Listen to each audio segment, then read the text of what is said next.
चली जाए। अच्छा, शिव महापुराण ने एक और बात कही। शिवपुराण ये भी नहीं कहती कि तुम मत कमाओ। शिव महापुराण की कथा कहती है कि तुम्हारे शरीर की जितनी कैपेसिटी है उससे 4 गुना ज्यादा कमाओ।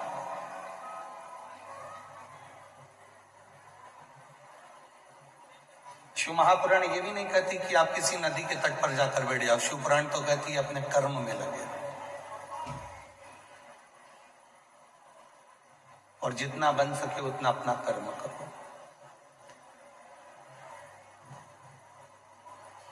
फिर शिव पुराण ने कहा कि ना घर छोड़ो, ना परिवार छोड़ो, ना किसी नदी के तट पर जाकर बैठो।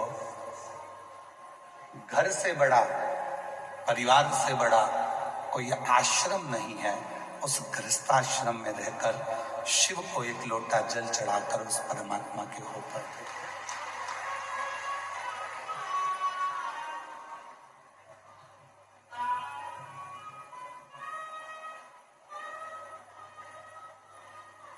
ऐसे कई लोग हैं संसार सागर में जो अपना घर छोड़ देते हैं, परिवार छोड़ देते हैं, नाते छोड़ देते हैं, रिश्ते छोड़ देते हैं, कुटुंब छोड़ देते हैं, परिवार छोड़ देते हैं और विचार करते हैं कि कहीं ना कहीं मुझे भगवान मिल जाएगा।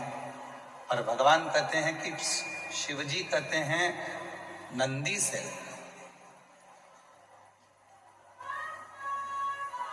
कि हे नंदी, मैं स्वयं अपनी धर्मपत्नी को नहीं छोड़ता, मैं स्वयं अपने बच्चों को नहीं छोड़ता, मैं स्वयं नंदी तुझको नहीं छोड़ता,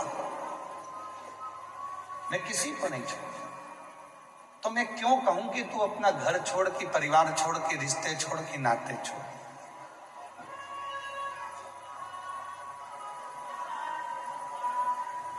शिव महापुराण की कथा कहती है, भगवान शंकर का चरित्र कहता है, शिव तत्व कहता है कि आपको कुछ छोड़ने की जरूरत नहीं है,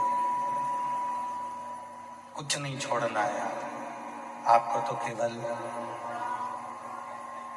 घर में रहकर, परिवार में रहकर, नातों में रहकर, रिश्तों में रहकर, कुटुंब में रहकर, अपने सबों के बीच में रहकर भगवान की भक्ति को धारण करना है, भगवान की विरत भक्ति को धारण करना है। क्यों छोड़े?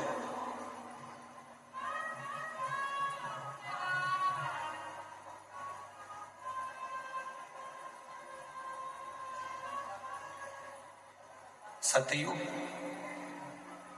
त्रेतायुग, द्वापर और कलयुग, इन चारों युगों में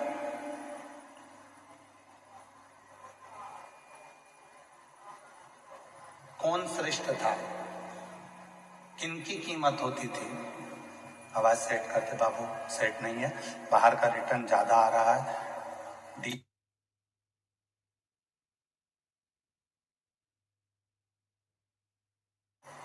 सतयुग, त्रेतायुग, द्वापर और कलयुग,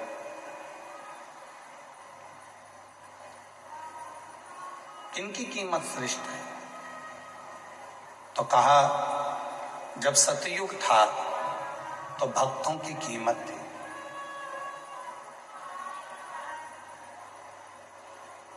सतयुग में सबसे ज्यादा कीमत अगर किसी चीज की थी तो भक्तों की थी।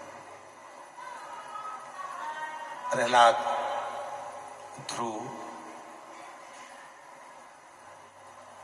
जितने भक्तों का हम चरित्र उठाकर देखें, ये सारे जितने भी भक्त हुए हैं ये सब सतयुग, क्योंकि भक्तों की कीमत होती थी। सतयुग में जितनी कीमत भक्तों की थी उतनी कीमत किसी की नहीं थी। लोग उनको पूजते थे, सम्मान करते थे, आदर करते थे, सत्कार करते थे।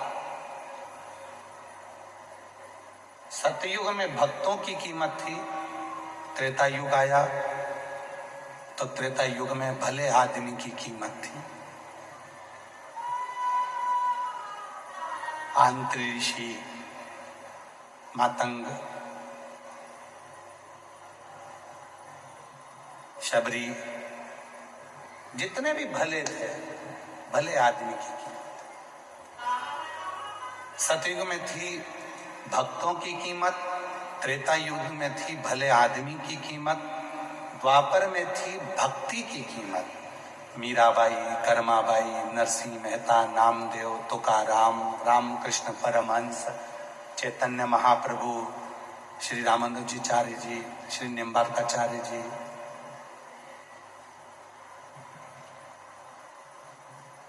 भक्ति की कीमत बढ़ी। सत्ययुग में भक्तों की कीमत बड़ी थी, त्रेता युग में भले आदमी की कीमत बड़ी थी कि भले आदमी को सम्मान, आदर, सत्कार, भले आदमी की कीमत है। द्वापर आया, भक्ति की कीमत बढ़ी। अब आया कलयुग, तो कलयुग में केवल भ्रष्ट व्यक्ति की कीमत बढ़ी है, बाकी की सबकी कीमत घट गई है।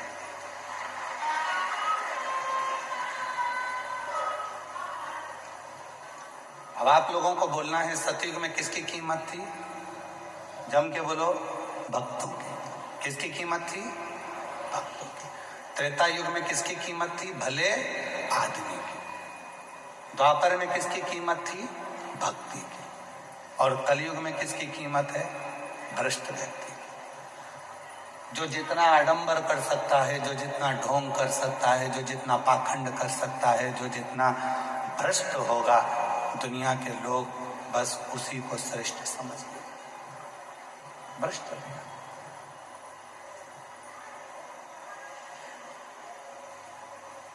आज दुनिया के लोगों ने करा क्या? परमात्मा को त्याग कर, भगवान को दूर हटाकर लोग अपनी पूजन में लग गए।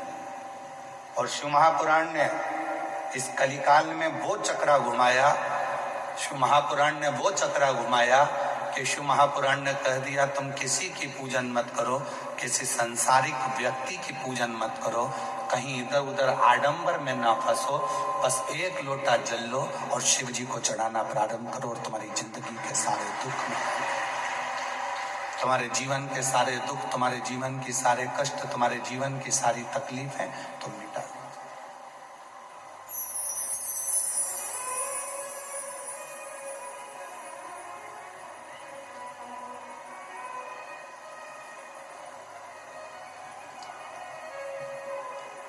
आप में से कितने लोग हैं? 1, 2, 3, 4, 5 और पीछे के जितने पंडाल हैं उसमें जो लोग बैठे हो, लाखों की संख्या में आप लोग आए हैं। आप में से कितने लोग हैं जो 12 घंटे की तपस्या करते हो? कोई करता है? हम भी नहीं करते। कोई कहे कि सियोर वाले गुरुजी तुम तपस्या करते हो क्या 12 घंटे की? नहीं करते। आप में से कितने लोग हैं जो 9 घंटे की तपस्या करते हो? कोई नहीं करता।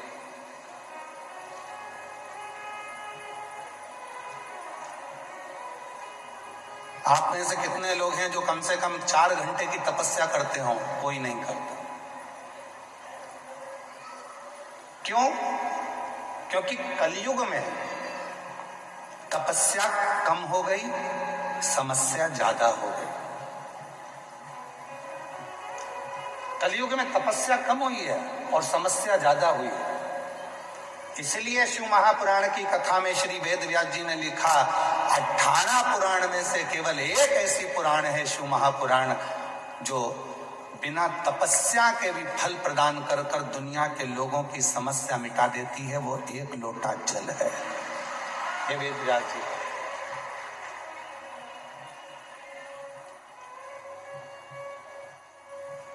14 घंटे की तपस्या, 12 घंटे की तपस्या, 6 घंटे की तपस्या, 3 घंटे की तपस्या, 2 घंटे की तपस्या, 1 घंटे की तपस्या।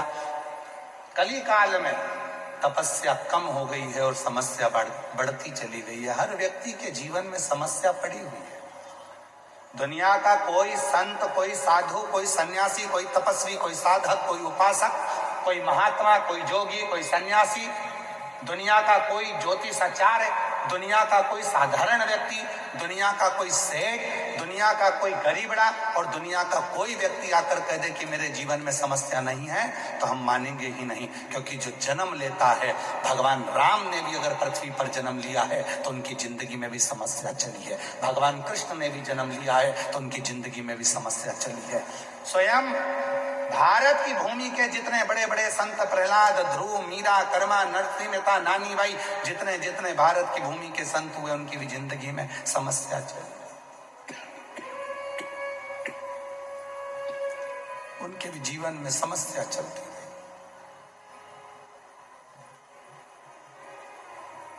तपस्या कम हो गई, समस्या बढ़ती चली गई, और उस समस्या का हल आप सबको शिव महापुराण ने दिया है। क्या दिया है?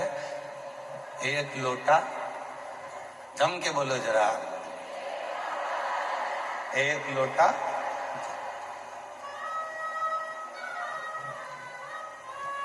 चौदह घंटा तपस्या नहीं कर सकते, 12 घंटा तपस्या नहीं कर सकते, 10 घंटा तपस्या नहीं कर सकते, 5 घंटे तपस्या नहीं कर सकते, 1 घंटे तपस्या नहीं कर सकते, मत करो। 1 मिनट निकालो, अपने घर में से 1 लोटा जल भरो और अपने पास का जो मंदिर हो, अपने आसपास में जो भी शिव का मंदिर हो, वहां जाकर चढ़ाना प्रारंभ करो। तुम्हारी जिंदगी भर की तपस्या का फल शिव देना प्रारंभ कर देंगे और शिव तुमको सुख देंगे।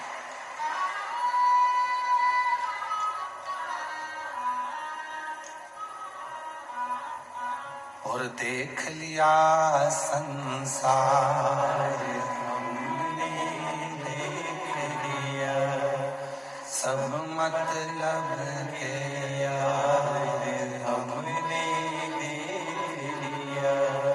झूठे नारे, झूठे रिश्ते, झूठे नारे, झूठे रिश्ते, अरे झूठा है संसार हमने देख लिया, सब मतलब के यार हमने देख लिया। देख लिया संसार हमने देख लिया। कोई ना आए, कोई, तब आखिरी में वो शिव आए।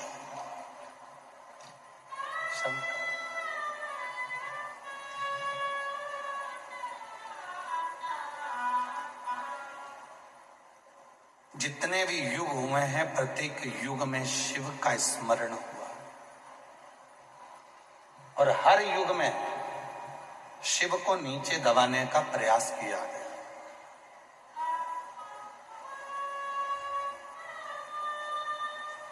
प्रत्येक युग।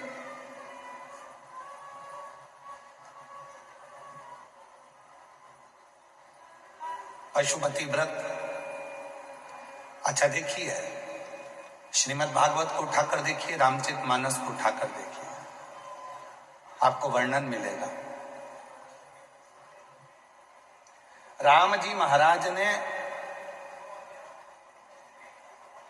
पाशुपत्य अस्त्र को अपने पास में रखा।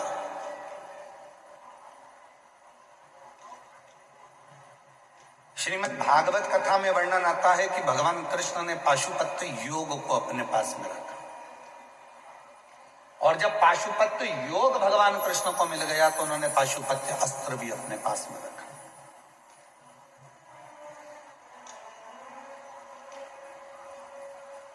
पाशुपत्य योग, पाशुपत्य अस्त्र सब देवताओं ने अपने पास में रखा। वेदव्यास जी शिव महापुराण में लिखते हैं, वेदव्यास जी विद्येश्वर संहिता में लिखते हैं कि संसार के लोगों ने भगवान शिव से निवेदन करा कि भोले बाबा, राम जी ने आपका पशुपत अस्त्र प्राप्त कर लिया, भगवान कृष्ण ने पशुपत अस्त्र प्राप्त कर लिया, पाशुपत्य योग प्राप्त कर लिया, पर ये संसार के लोगों का कल्याण कलयुग में जो जन्म लेंगे इनका उद्धार कैसे होगा। तो वेद व्यास जी लिखते हैं कि भगवान शिव स्वयं मां पार्वती से कहते हैं कि कली काल में मैंने त्रेता में राम जी को पशुपत अस्त्र दिया है, मैंने द्वापर में भगवान कृष्ण को पशुपत अस्त्र दिया है, मैंने द्वापर में भगवान कृष्ण को पशुपत योग दिया है, मैंने त्रेता में भगवान राम को पशुपत योग दिया है, पर मैंने कलयुग के लोगों के लिए एक व्रत बचा कर रखा है और वो है पशुपति व्रत। ऐसा व्रत जिससे व्यक्ति कलिकाल में सारे सुख प्राप्त कर सकता है। पशुपत व्रत, पशुपत व्रत वो व्रत है जिससे संसार का मनुष्य जो चाहे वो प्राप्त कर सके, जो चाहे।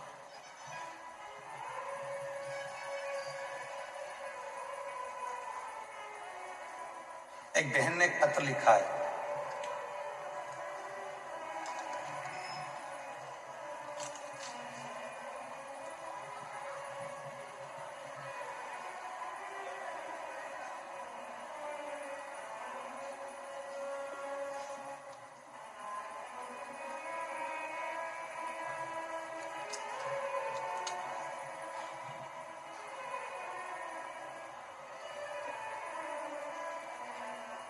जिला रेवाड़ी से है।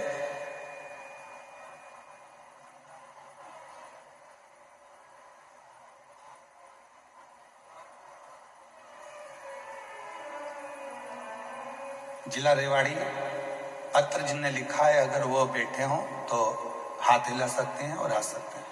जिला रेवाड़ी से, गांव जड़थल। गुरुजी प्रणाम। पहले हम लोग बहुत गरीब थे। मेरे पति का नाम छत्रपाल और मेरा नाम लक्ष्मी है। हमने बहुत सालों तक, महीनों तक हम प्रजापति हैं, तो हम लोग ईंट के भट्टे पर काम करते हैं। हमारा खुद का कोई भट्टा नहीं है, दूसरे के ईंट के भट्टे पर हम काम करते हैं, ईंट ढोते हैं। गुरुदेव, हमने अपने बच्चे की पढ़ाई ईंट ढो ढो कर 10वीं तक की कराई और 10वीं की पढ़ाई करने के बाद बेटा भी ईंट ढोने में लग गया। हमने हमारे बेटे से कहा कि बेटा ईंट तो ढो पर साथ में थोड़ी पढ़ाई भी कर। 10वीं तक सरकारी स्कूल में पढ़ाकर बेटे को भी काम पर लगाया। एक दिन बेटे ने कहा, माँ, क्या जैसे दूसरे लोग सरकारी नौकरी कर सकते हैं तो क्या मैं भी कर सकता हूं? मैंने अपने बेटे से कहा कि उसके लिए तो और पढ़ना पड़ेगा। तब मेरे बेटे ने पढ़ना प्रारंभ करा। गुरुदेव, बेटे के लिए हम इधर उधर से पैसा लाते और उसको अच्छे स्कूल में पढ़ाते। एक दिन बेटे ने पढ़ाई तो कर ली पर उसका कोई योग नहीं बना नौकरी का, तो हिम्मत हार गया। माँ, इतना पढ़ने के बाद अगर मैं ईंट के भट्टे की ईंट ढोऊं तो क्या काम? तब मैंने अपने बेटे से कहा कि मैं ईंट बनाते बनाते वो सियोर वाला बाबा है ना, उसकी कथा सुनती हूं मोबाइल पर। सेठ जी उसका ट्रैक्टर में कथा लगा देता है, वो सुनने को मिलती है, तू भी उसकी कथा सुन। गुरुदेव, मेरे बेटे ने 2 महीने तक आपकी कथा सुनी, पशुपतिनाथ का व्रत किया, अपनी मेहनत को 4 गुना बढ़ाया और बाबा की ऐसी कृपा शायद किसी पर हुई हो जो मेरे बेटे पर हुई है। आज मेरा बेटा फरीदाबाद में एसडीओ के पद पर नियुक्त हो गया। आज मेरा बेटा फरीदाबाद में एसडीओ के पद पर नियुक्त हो गया। शायद दुनिया में किसी पर कृपा करी तो वो मेरे बेटे पर मेरे बाबा ने कृपा करी। कहीं बैठी हो,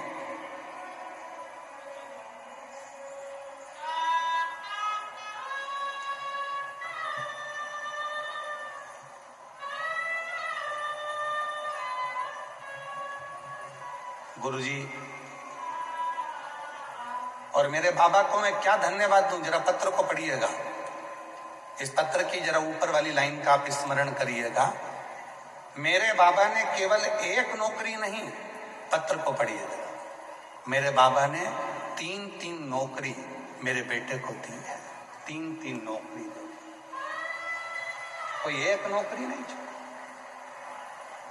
वेदव्यास जी लिखते हैं अपनी शिव पुराण के अंतर्गत, वेदव्यास जी वर्णन करते हैं शिव महापुराण के अंतर्गत। शिव महापुराण में वेदव्यास जी लिखते हैं, मैंने राम जी महाराज को पशुपत अस्त्र दिया है त्रेता में, मैंने राम जी को पशुपत योग दिया है त्रेता में, मैंने द्वापर में भगवान कृष्ण को पशुपत अस्त्र दिया है, पशुपत योग दिया है। तब कली काल के लोगों के लिए, कलयुग के रहने वाले मनुष्यों के लिए, इनकी कार्य सिद्धि के लिए आपने क्या दिया है? तो वेदव्यास जी लिखते हैं कि शिव जी कहते हैं, पार्वती मैंने कली काल के मनुष्य के लिए पाशुपत व्रत दिया है। इस व्रत को जो नियम से धारण करता है, शिव कहते हैं कलयुग में उसके मनवांछित फल की प्राप्ति होना प्रारंभ हो। ये वो व्रत है, ये वो साधना, ये वो तप है, ये वो व्रत है पाशुपत।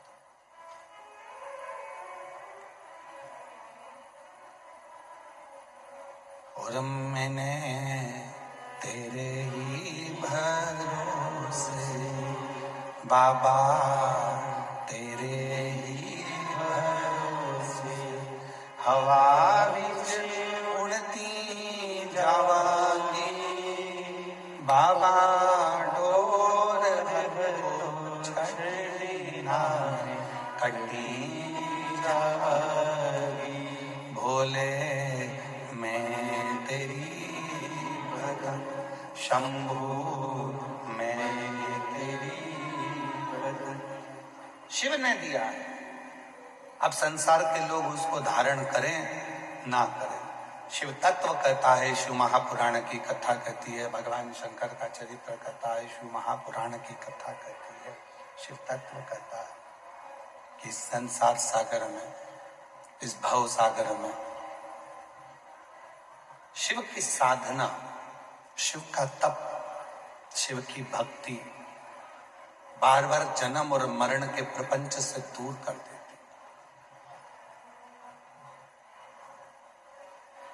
हम नहीं कर सकते। हो सकता है जयपुर के लोग 14 घंटे, 15 घंटे, 10 घंटे की तपस्या करते हो, पर सियोर वाला महाराज तो 10 घंटे की जाने दो, 3 घंटे की तपस्या भी नहीं करता। हम अपनी कह रहे हैं।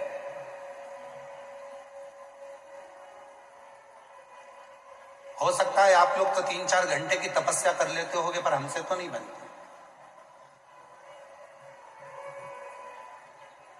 हाँ, हमसे एक काम बनता है जो मेरे वेदव्यास जी ने लिखा शिव पुराण में, कि कली काल में,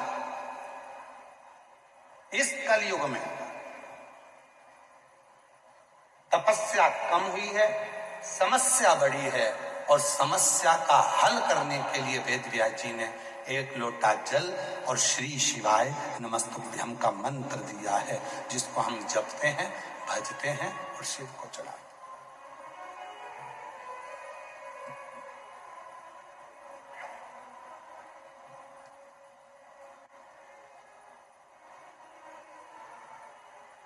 आप में से कितने लोग हैं जो शिव जी के मंदिर में 1 लोटा जल चढ़ाने जाते हैं? हाथ उठाओ जरा।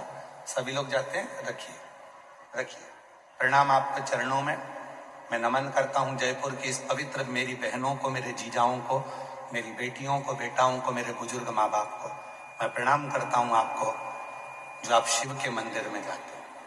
और भोलेनाथ जी से कहते रहना, कुछ भी हो जाए तेरा मंदिर मत छुड़वाना, पलंग पर मत पटकना, चलते फिराते अगर लेकर भी जाना है तो किसी की आश्रित कर कर मत पटकना, चलते फिरते तेरे धाम तक लेकर जाना। चलते हमें तपस्या नहीं आती है, हमें मंत्र नहीं आता, हमें साधना नहीं आती, हमें नियम नहीं आता, ना हम तप जानते हैं, ना साधना जानते हैं, ना व्रत जानते हैं, ना हम नियम जानते हैं। हम तो केवल एक चीज जानते हैं, श्री शिवाय नमस्तुभ्यं, श्री शिवाय नमस्तुभ्यं, श्री शिवाय नमस्तुभ्यं, श्री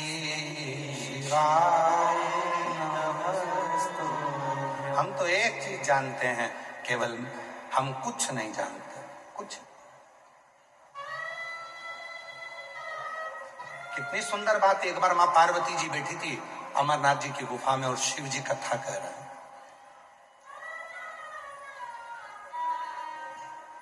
कथा पूरी हुई, मां जगत जननी नंदी पर बैठकर वापिस आई।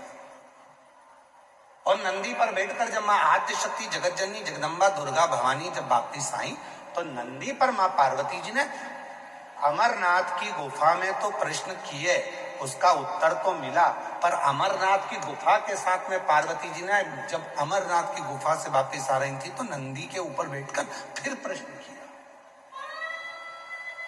वापिस प्रश्न।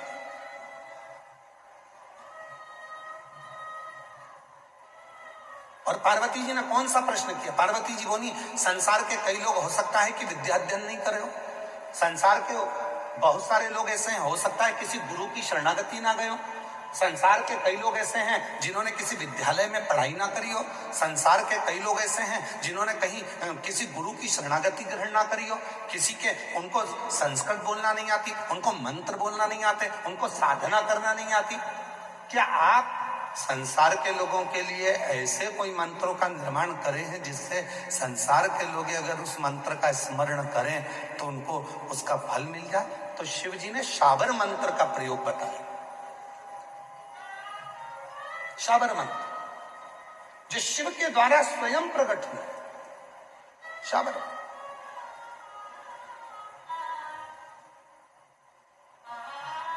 और शाबर मंत्र किसको कहते हैं? शाबर मंत्र कहते किसको है? किसको कहा गया शाबर मंत्र? कई लोग कहते हैं सीवर वाले महाराज जी तो वही की वही भजन गुनगुना देते हैं, वही की वही लाइनें गुनगुनाते रहते हैं, इनकी जितनी कथा सुनो सारी कथा में एक जैसी लाइन मिलेगी, मंत्र बस वो एक एक लाइन गुनगुनाते रहते हैं। क्या है?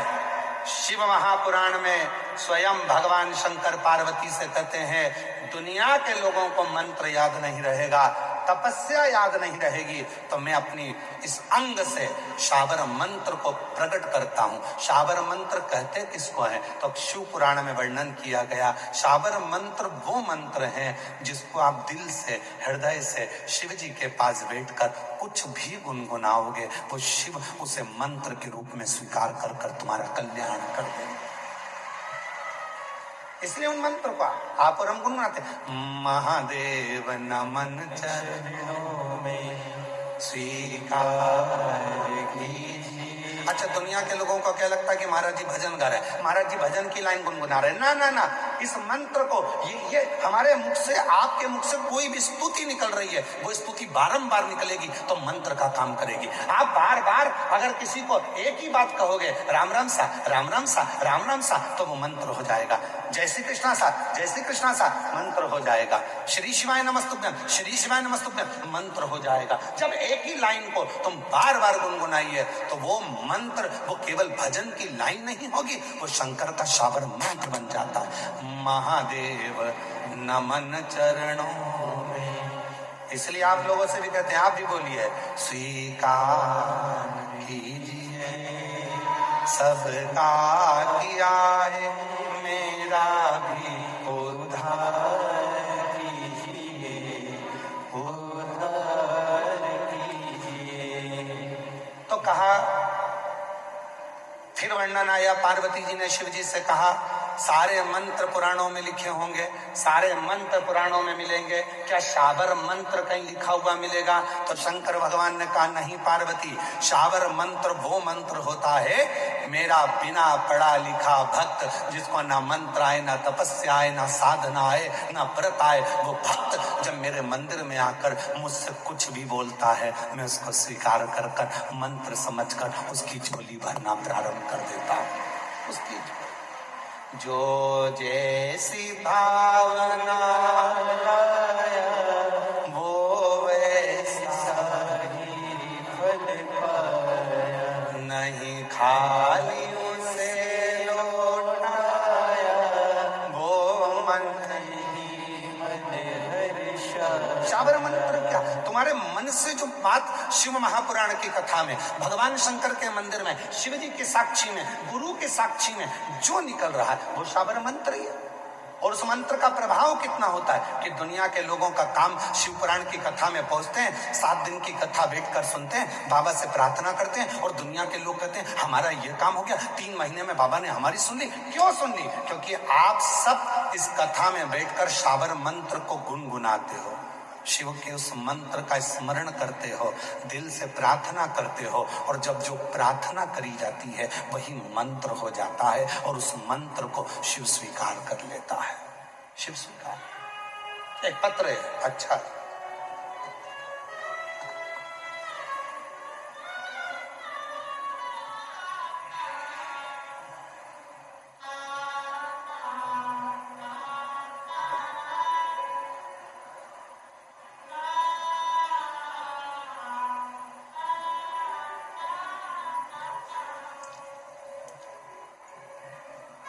सादर प्रणाम।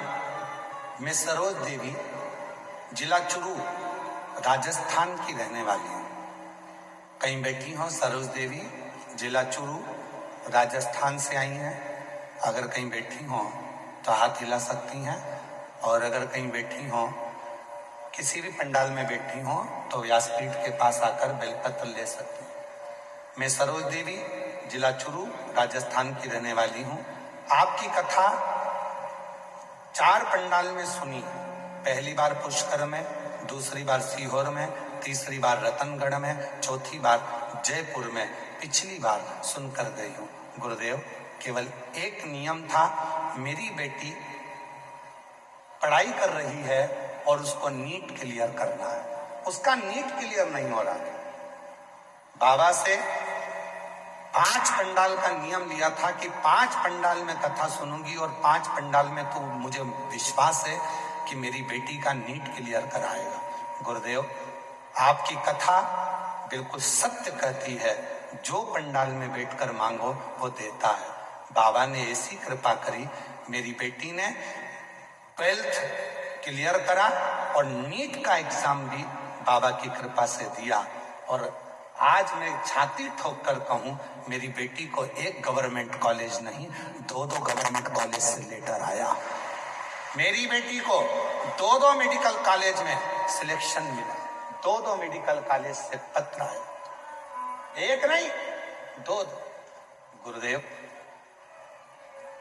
आज मेरी बेटी बीकानेर के MBBS कर रही है, और मैं क्या वर्णन करूं गुरुदेव। शिव शिव है। आप कहते हो कि मेहनत को 4 गुना करो, मेरी बेटी ने वही करा। बेलपत्र पर शहद लगाकर बाबा को चढ़ाती और बाबा के मंदिर में सफाई करती। गुरुदेव, बाबा की कृपा का क्या गुणगान करूं, वो कभी झोली खाली नहीं रखता, भरता जरूर है, भरता। एक पत्र और है, बड़ा सुंदर।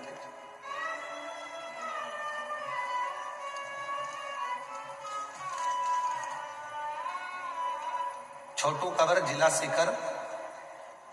कौन सा गांव लिखा है, पढ़ के बताओ जरा।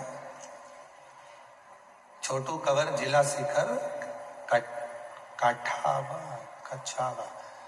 कौन सा है, पढ़ के बताओ जल्दी से। क्या लिखा है? कठावा, कछावा गांव से आई हूं। मेरा मोबाइल नंबर ये है। गुरुदेव, मैं क्या वर्णन करूं। मेरा पोता सरकारी नौकरी का प्रयास कर रहा था, उसका नंबर नहीं लग रहा था। मैंने 2025 में पहली बार आपकी कथा टीवी पर सुनी, फिर बाबा से दोबारा आपकी कथा रतनगढ़ में सुनने के लिए गई। फिर वहीं पर पंडाल में रहती थी और पूरे मन से साथ आपकी कथा सुनती थी। फिर आपकी कथा जयपुर में दूसरी बार सुनने गई थी। बाबा में क्या वर्णन करूं, मेरे पोते के हाथ पर गठान हो गई थी। बाबा वह शिवालय भी जाता और जल भी चढ़ाता, और वही जल अपने हाथ पर शरीर पर लगाता, फिर कुछ दिनों में उसकी गठान ठीक हो गई। और बाबा मेरा पोता रोज मंदिर जाता, जल चढ़ाता, आप कहते हो मेहनत करो, मेरा बेटा मेहनत करता, और बाबा की कृपा से आज मेरे बेटे का इंडियन आर्मी में सिलेक्शन हो गया और उसकी ट्रेनिंग जबलपुर में चल रही है। मैं बाबा को यहाँ प्रणाम करती हूँ। मैंने अपने पोते का फोटो भी लगाया, पोते का फोटो भी लगाया, आप लोग एलईडी पर देख सकते हो, आस्था चैनल पर देख सकते हो, जिसका फोटो भी लगाया। एक विश्वास। तो शिव जी ने क्या दिया? तो शंकर जी कहते मैंने अपने भक्त के लिए, कोई जो पढ़ा भी नहीं है, जो कुछ जानता भी नहीं है, जिसको कुछ नहीं आता, ना मंत्र जानता, ना तपस्या जानता, ना साधना जानता, ना व्रत जानता, शिव जी ने उसको शाबर मंत्र दे दिया। शाबर मंत्र क्या है? कोई तुमसे पूछे, तुम जब नेट पर सर्च करोगे, गूगल में सर्च करोगे, यूट्यूब पर निकालोगे कि शाबर मंत्र निकालो, तो शाबर मंत्र ना किसी पुराण में, ना किसी पोथी में कहीं नहीं लिखा गया। शाबर मंत्र कौन सा है? तो यूट्यूब पर, गूगल पर आप सर्च कर देखेंगे तो लिखा आएगा, जो तुम दिल से, जो तुम हृदय से, जो तुम बार बार भगवान के लिए गुनगुनाओगे, भगवान के लिए वही मंत्र शाबर मंत्र हो जाता है। उसी मंत्र को शिव स्वीकार करते हैं। और महादेव नमन चरणों में स्वीकार कीजिए, सबका किया है मेरा भी उद्धार कीजिए, उद्धार कीजिए। है त्रिपुंडधारी, है त्रिशूलधारी, है त्रिपुंडधारी, है त्रिशूलधारी। चरणों में तेरे बाबा जी पावन है चारों धाम।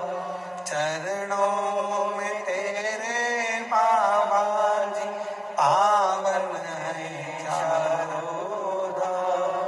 तेरी देव करते बंदना, पूजे सीताराम, हो जाए पूरी कामना, हो जाए पूरी कामना।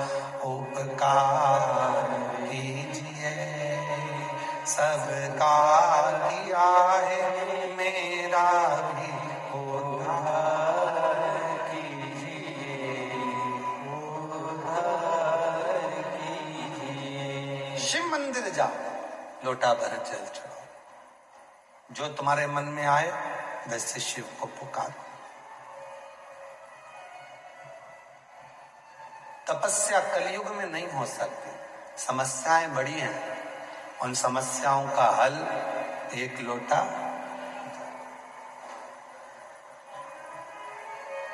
बड़ी है समस्या।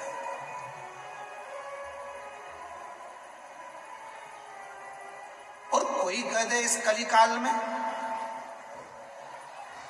कलयुग में आने के बाद अगर कोई कहता है कि नहीं साहब मैं तो 12 घंटे तपस्या करता हूं, मैं 9 घंटे तपस्या करता हूं, मैं 22 घंटे तपस्या करता हूं, मैं 24 घंटे तपस्या करता हूं, श्री शिवाय नमस्ते, हाथ जोड़ लो, प्रणाम करो, नमन करो। दो चीजें हैं, एक होता है वरदान और दूसरा होता है आशीर्वाद। जम के बोलो कौन कौन सा चीज है? आवाज नहीं आई, जम के बोलो। पहले नंबर पे वरदान, दूसरे नंबर पर आशीर्वाद। दो चीजें, और दोनों में जमीन और आसमान का अंतर है। वरदान और आशीर्वाद में जमीन आसमान का अंतर है। वरदान ऋषि को भी मिल जाता है, वरदान तपस्या करने वाले को भी मिल जाता है, वरदान असुर को भी मिल जाता है, वरदान कोई बहुत राक्षस है उसको भी मिल जाता है, वरदान सुर को भी मिल जाता है, वरदान असुर को भी मिल जाता है, वरदान पशु को भी मिल जाता है, वरदान पक्षी को भी मिल जाता है, और वरदान कोई दुष्ट है, पापी है, उसको भी मिल जाता है। वो बहुत तपस्या करेगा, वरदान मिल गया। तप करा ब्रह्मा जी का, वर मिल गया। हिरण्यकशिपु ने तप करा, वर मिल गया। हिरण्याक्ष ने तप करा, वर मिल गया। रावण ने तप करा, वर मिल गया। वरदान सुर को मिलेगा, असुर को मिलेगा, दैत्य को मिलेगा। वरदान जिसको चाहो उसको मिल सकता है। वरदान असुर को, राक्षस को भी, पापी को भी मिल सकता है, पर आशीर्वाद केवल भक्त को ही प्राप्त होता है, जो भगवान की शरणागति में रहता है।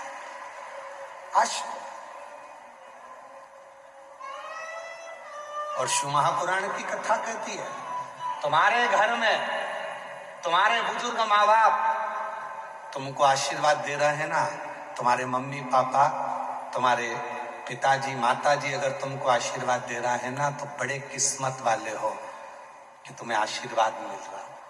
वरदान, तिजोरी की चाबी, लॉकर का माल तो सबको मिल जाता है, किसको नहीं? सब मनुष्य जन्म लिए हो तो भी तुम्हारी बीवी होगी, बच्चे होंगे, सब मम्मी पापा भी मिलेंगे तुम्हें मनुष्य देह। और तुम अगले जन्म में अगर कोई दूसरा जन्म लेकर पैदा हुए, मान लो कुत्ता बन गए, बिल्ली बन गए, सुंगरा बन गए, गधा बन गए, पशु बन गए, पक्षी बन गए, तो उसमें भी तुम्हारे को पत्नी मिलेगी। हो अपन लोग कहते हैं ना, कुत्ता की कुतिया, बिल्ला की बिलैया, हिरन की हिरनिया, तोता की तोती, कौवा की कौनी, मोर की मोरनी। तो हर जन्म में तुम्हें पत्नी मिलेगी। यह मत सोचो कि केवल इसी जन्म में पत्नी मिलेगी। ये तुम्हारा पीछा छोड़ने वाली नहीं है, 7 जन्म का फेरा है तुम्हारा, ऐसे कोई पीछा नहीं छोड़ेगी। हर जन्म में मिलेगी पत्नी, हर जन्म में मिलेगी बच्चे, हर जन्म में मिलेंगे। तुम जिस जन्म में पैदा होगे, तुम माथे की जूं भी बन जाओगे तो लीख बनकर पैदा होगी। ऐसे हर जन्म में पत्नी मिलेगी, बच्चे मिलेंगे। खटमल बने तो भी बच्चे मिलेंगे, पत्नी भी मिलेगी। मच्छर बने तो भी पत्नी मिलेगी और बच्चे भी होंगे। हर जन्म में पत्नी और बच्चे सब मिलेंगे, पर हर जन्म में शिव पुराण की कथा नहीं मिलेगी। शंकर को एक लोटा जल चढ़ाने का मौका नहीं मिलेगा। हर जन्म में तुम शंकर के मंदिर नहीं जा सकोगे। हर जन्म में तुम शिव को एक लोटा जल नहीं चढ़ा सकोगे। हर जन्म में तुम पूरे चीटे बनकर शंकर पे चढ़ जाओगे, पर जल नहीं चढ़ा पाओगे। इसलिए ये मानव की जो देह मिली है, इस देह का सदुपयोग करो, इस देह का सदुपयोग।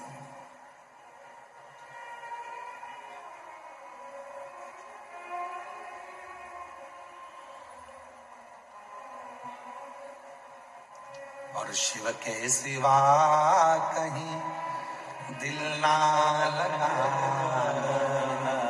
शिव के सिवा कहीं दिल ना लगाना, वरना पड़ेगा तुझे आंसू बहाना, वरना पड़ेगा तुझे आंसू बहाना। शिव के सिवा दिल ना लगाना, शिव के सिवा दिल ना लगाना। तो वरदान मिलना सरल है, पर आशीर्वाद मिलना कठिन है। मम्मी आशीर्वाद दे रही है, पापा आशीर्वाद दे रहा है, पिताजी आशीर्वाद दे रहा है, माँ आशीर्वाद दे रही है, रिश्तेदार आशीर्वाद दे रहा है। समझ लेना भगवान की बड़ी कृपा है। कोई तो है जो तुम्हें आशीर्वाद दे रहा है, कोई तो है।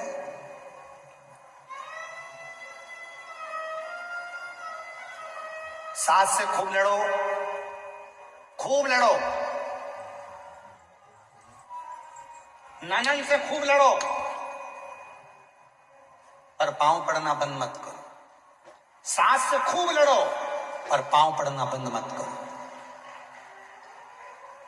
खूब लड़ लो, जितनी तुम्हारी कैपेसिटी है, जूड़ा बांध बांध के लड़ो, अच्छी जोरदार लड़ो, दमदारी से लड़ो, पर प्रणाम करना बंद मत करो, पांव पड़ना बंद मत करना। वो लड़ ले, झगड़ ले, तुम्हें रोटी नहीं दे, अलग कर दे, दूसरे मकान में भेज दे, तो भी सिर पे पल्लू मल्लू लेके तुरंत पहुंच जा। और 30 त्योहार पे जाके डोकरी के बुढ़िया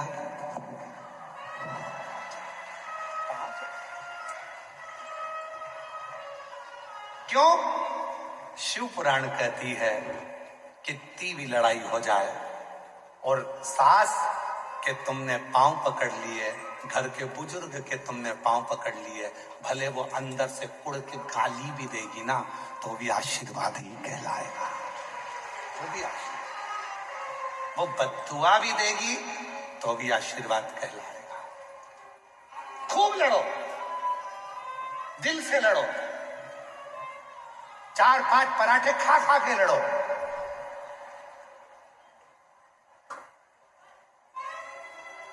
ब्यूटी पार्लर से तैयार होके लड़ो, खूब लड़ो, पर पांव पड़ना बंद मत करो। चरण जरूर पकड़ो, प्रणाम जरूर करो, नमन जरूर करो। कहा गुरुजी हमारे मन में बहुत मन मोटाव हो गया, आपस में झगड़ा हो गया, लड़ाई हो गई, वो हमारा मुंह नहीं देखती, हम उसका मुंह नहीं देखते। क्या हुआ? निसरले बनकर चले जाओ, अपने को तो बस जाना है। चले पांव पकड़ो, प्रणाम करो। घर से निकाल देगी तो पांव पड़ने वाले को कोई नहीं निकालता। पांव तो पड़ो, निकाल देगी तो निकाल देगी, अपन तो पांव पड़ो। हम क्या करते हैं? लड़ाई होती है, पांव पड़ना बंद कर देते, प्रणाम करना बंद कर देते। शिव पुराण क्या कहती है? शिव पुराण क्या कहती है? बड़ा कौन है? शिव पुराण क्या कहती है? बड़ा कौन है? शिव महापुराण की कथा कहती है जो किसी के आगे झुककर चलना सीख जाता है वो जिंदगी का सबसे बड़ा व्यक्ति कहलाता है। सबसे। मेरे शंकर भगवान को देखो, देवताओं ने अमृत पी लिया, सारे देवता अमृत की तैयारी में, तो सबके पास अमृत आने वाला था और शंकर जी के पास में विष भेज दिया गया। पार्वती जी ने कहा तुम्हारे पास में विष भेजा है, विष पियोगे? शंकर भगवान बोलने लगे क्या हुआ, विष पीने में तकलीफ क्या है, मैं तो पीऊंगा। विष पिया, विष धारण कर।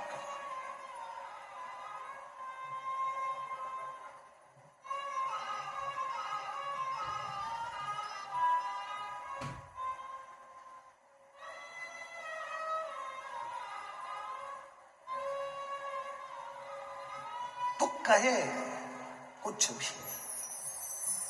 शिव महापुराण की कथा कहती है आशीर्वाद लेने में पीछे मत हटना। एक गलती हो गई थी ब्रह्मदेव से। ब्रह्मा जी ने कह दिया था ये पूरी सृष्टि का निर्माण मैंने किया है और सृष्टि का निर्माता भी मैं हूं, रचने वाला भी मैं हूं, संहार करता भी मैं हूं, सब कुछ मैंने किया, सब कुछ। भगवान विष्णु के मुख से निकल गया था, ब्रह्मा जी तुम कहते हो कि सृष्टि तुमने बनाई है, निर्माण करता तुम हो, संहार करता तुम हो, बनाने वाले तुम हो। तब भगवान नारायण ने कह दिया कि सृष्टि का निर्माण करता भी शिव है, चलाने वाला भी शिव है और संहार करने वाला भी शिव।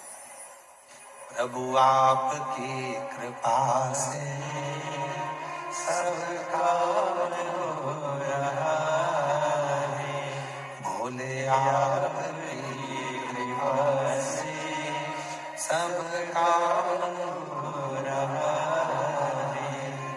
करते हो भोले बाबा मेरा नाम हो रहा है, करते हो भोले बाबा मेरा नाम हो रहा है, भोले आपकी कृपा से सबका हो रहा है। सृष्टि रचने वाला भी शिव है, सृष्टि को चलाने वाला भी शिव है और सृष्टि का संहार करता भी शिव है। वो तो जवाबदारी थोड़ी भगवान नारायण को दे दी, जवाबदारी थोड़ी सी भगवान ब्रह्मा जी को दे दी, जवाबदारी थोड़ी सी इंद्र को दे दी, वरना सारा काम तो शिव का ही है।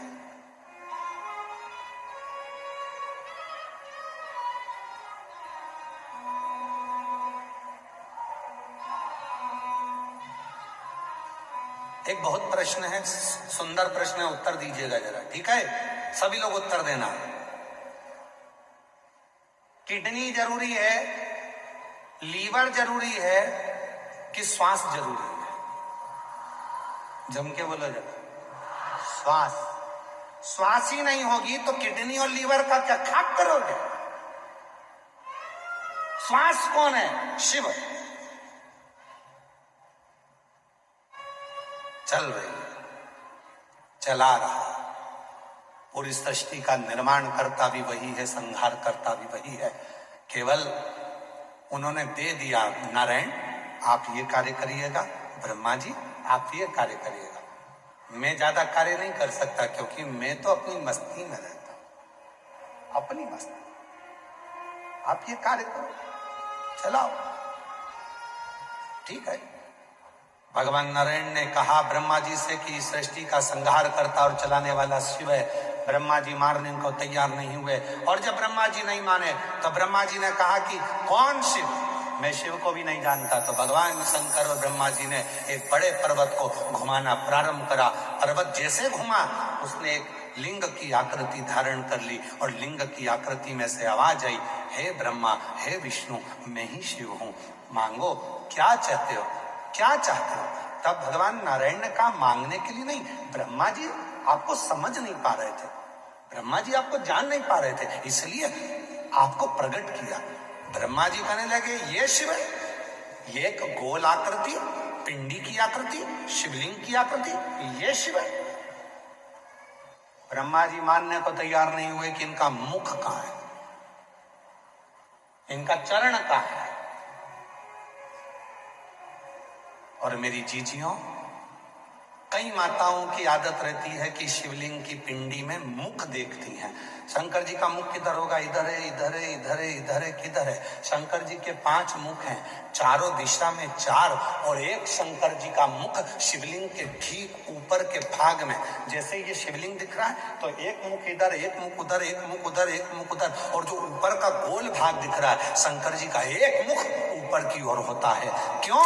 क्योंकि अगर कोई भूल से भी बेलपत्र चारों दिशा की जगह मेरे शिवलिंग पर चढ़ा दे, भूल से भी चावल का दाना ऊपर ना चढ़ाकर नीचे भी चढ़ा दे, भूल से भी एक पुष्प चारों दिशा में या ऊपर की ओर कहीं पर भी शिवलिंग पर अगर ये कहीं पर भी चढ़ाएगी, शंकर कहते हैं मैं उसको स्वीकार कर लूंगा। मेरे पास में सर्वस्वता है। और हम कहां देख रहे हैं? शंकर जी को पाना है तो कहां बैठना पड़ेगा? यहां बैठो। शिव जी को पाना है तो क्या करना पड़ेगा? ऐसे करना पड़ेगा। शंकर भगवान का शिवलिंग कहता है तुम्हारे घर में शंकर भगवान का शिवलिंग है, उस शिवलिंग का मुख कहां पर है? तो शिव पुराण कहती है चारों दिशा में मुख है, और शंकर का शिवलिंग का एक मुख ऊपर की ओर भी है। शिव स्वयं आनंद के साथ पशुपति नाथ के रूप में पंचानंद बनकर विराजमान।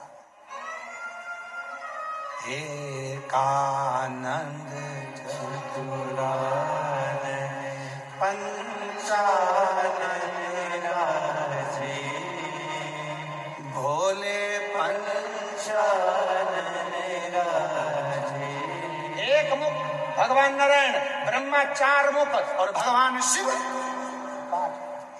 एकानंद चतुरानन पंचानंद राजे, भोले पंचानन राजे, हंसासन गरुड़ासन, हंसासन गरुड़ासन, वृषवाहन साजे। शंकर जी की आरती, शंकर भगवान की आरती, किसी भी देवी देवता की आरती उतार कर देखिए। जगदीश भगवान की आरती उतारोगे जगन्नाथ जी का वर्णन मिलेगा, राम जी की आरती उतारोगे राम जी का वर्णन मिलेगा, भगवान कृष्ण की आरती उतारोगे कृष्ण भगवान का वर्णन मिलेगा, देवी की आरती उतारोगे तो देवी का वर्णन मिलेगा। केवल शंकर भगवान की एक आरती ऐसी है, पूरी आरती में तीनों देवताओं का वर्णन है, और उसमें भी शंकर जी का वर्णन सबसे आखिरी में है, सबसे आखिरी में। एकानंद चतुरा, भगवान विष्णु भगवान ब्रह्मा आखिरी में, पंचानन राजे, हंसासन हंसासन गरुड़ा, हंस का आसन, गरुण का आसन सबसे आगे, आखिरी में हंसासन गरुड़ासन वृषवाहन साजे। आखिरी में वृष का वाहन, मतलब शिव जी की आरती में भी शंकर भगवान सबसे पीछे। क्यों? शिव जी कहते हैं तुम आगे रहो, तुम आगे रहोगे तो मुझे खुशी मिलेगी। मैं विष पीकर भी खुश रह लेता हूँ, विष पीकर भी मैं देवों में भी देव महादेव कहला जाता हूँ, और तुम अमृत पीकर भी देव कहला पाते हो। अमृत पीकर भी तुम देवता हो और मैं विष पीकर भी महादेव। महादेव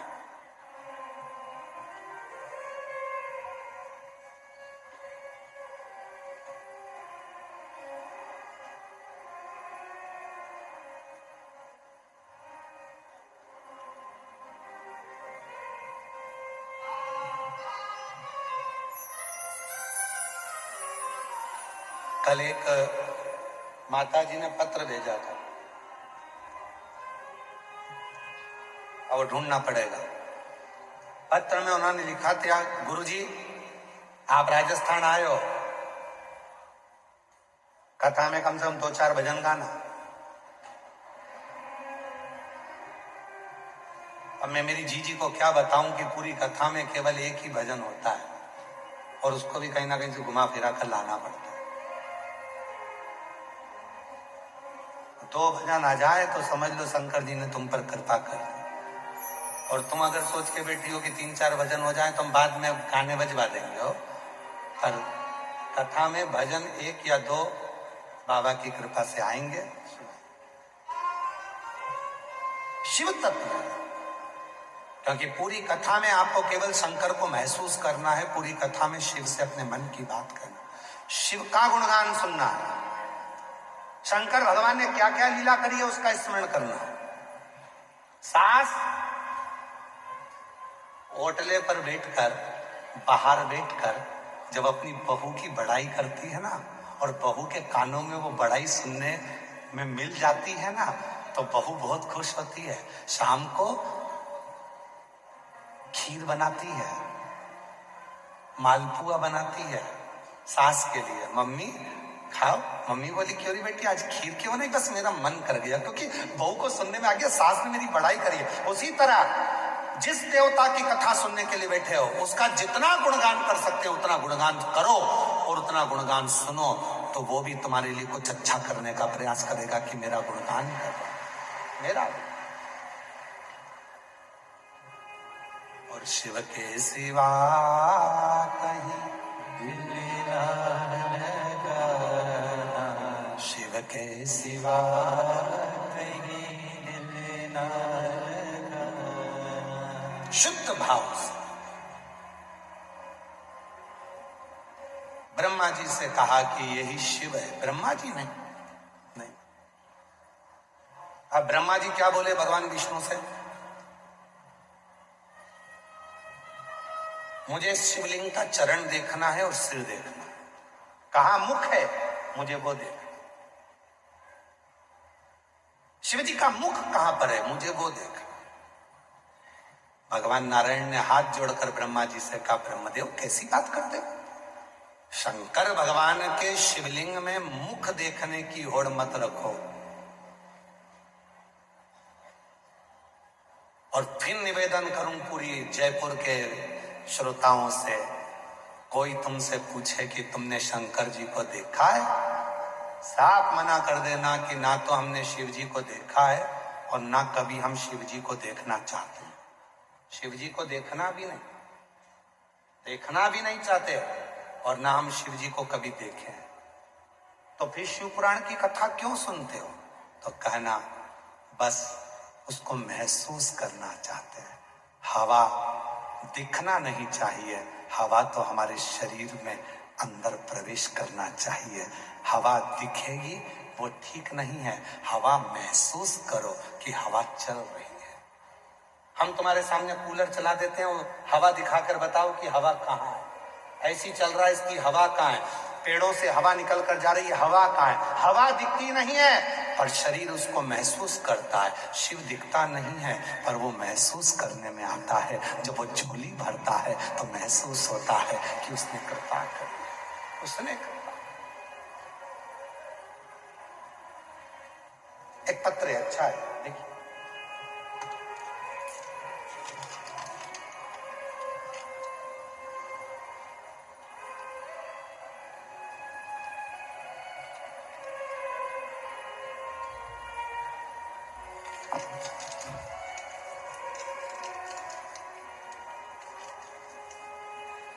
मैं सपना तिवारी,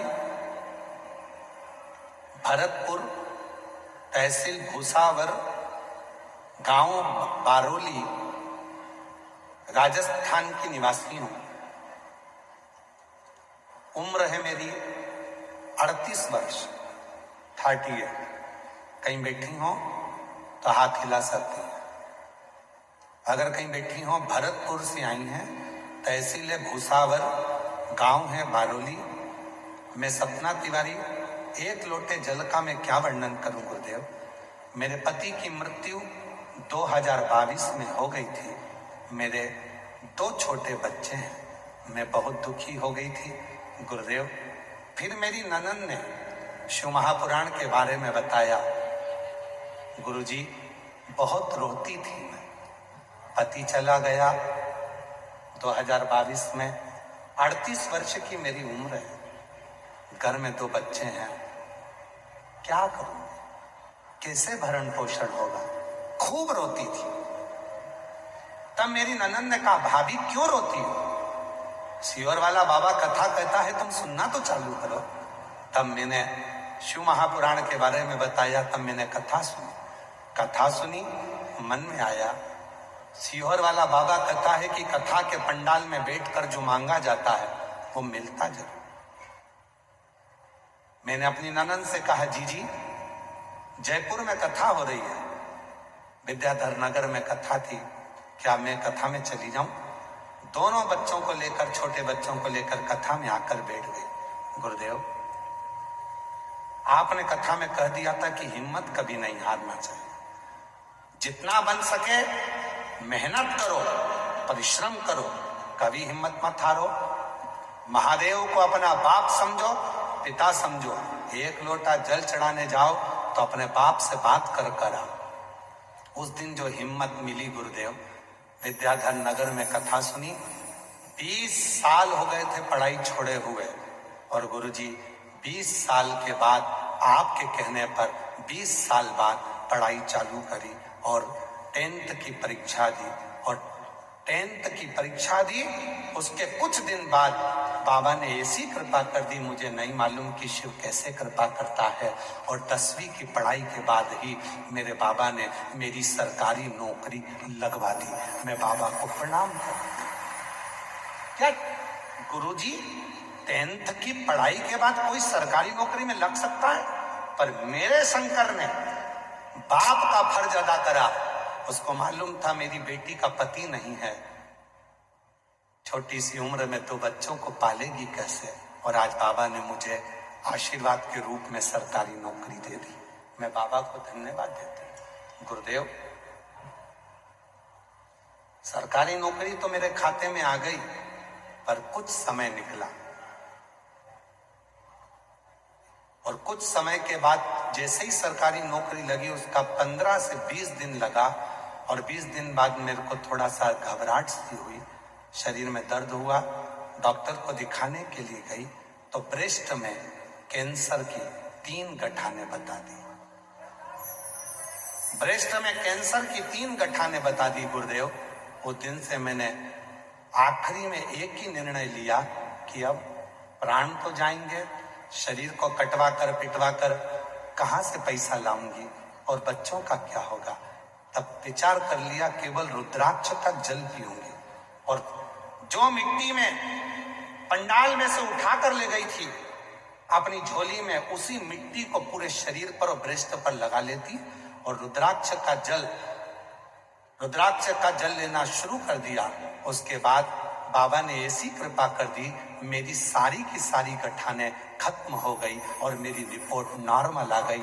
और मैं बाबा को धन्यवाद देने के लिए आज कथा के पंडाल में आई हूं। बाबा गुरुदेव, आपकी कथा कथा नहीं है, एक बाप और बेटी का संबंध है। यहाँ जो आता है अपने पापा से बात करने आता है, अपने बाबुल से बात।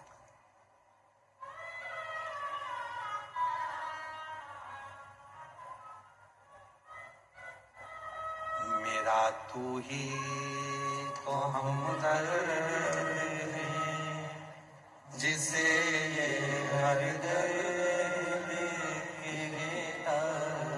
एक लाइन लिखी है बेटी ने, अगर कहीं बैठी हो तो जरूर आना। तेरा दर तो हकीकत में दुखियों का सहारा है, दरबार तेरा बाबा जन्नत का नजारा है। उसकी कृपा, उसकी कितना कष्ट संसार में है, पर वो अगर एक लोटा जल आप शिव को समर्पित कर रहे हो तो वो स्वीकार करना, स्वीकार कर। मेरा तू ही तो हमदर्द है, जिसे हर दर्द कहता हूं। आप भी बोलो, मेरा तू ही तो हमदर्द है, जिसे हर दर्द कहता हूं। दुनिया के आगे रहो, चुपचाप में रहना हो। दुनिया के आगे रहो, चुपचाप में रहता हूँ। मेरा तू ही तो हमदर्द है, जिसे हर दर्द कहता हूँ। मेरा तू ही तो हमदर्द है, जिसे हर दर्द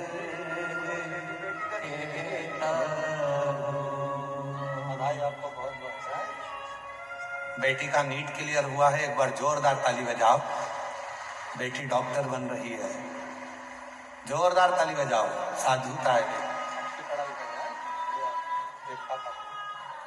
आया नजर ना कोई भी अपना, जब मुझको दरकार थी, जब मुझको दरकार थी, तब मेरे पथ का जीवन के रथ का तू ही बना सारथी, तू ही बना सारथी। भोले ने करी हर कदम पे ये मेहरबानिया।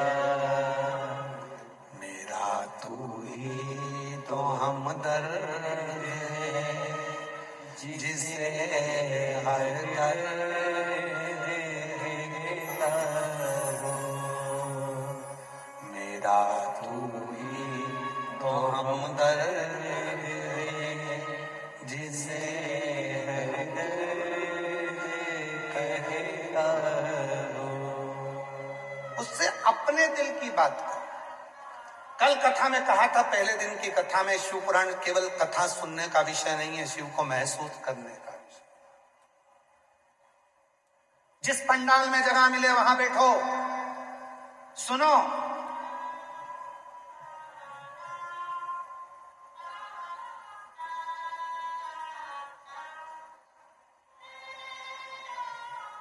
जहां जगह मिले वहां बैठ जाओ, सुनो उसको, महसूस करो कि मैं मेरे बाप के पास बैठी हूं। जयपुर की भूमि पर मेरा पिता, मेरा कुबेरेश्वर महादेव, मेरा शिव, मेरा केदारेश्वर, मेरा तिलकेश्वर, मेरा भोला भंडारी आया है। मैं अपने बाबुल को अपना दुखड़ा कहूंगी। आज गणगौर के दिन मेरा पापा मेरी बात सुनने के लिए आया है। मेरे बाबुल से अपने मन की बात कहूं, सुने।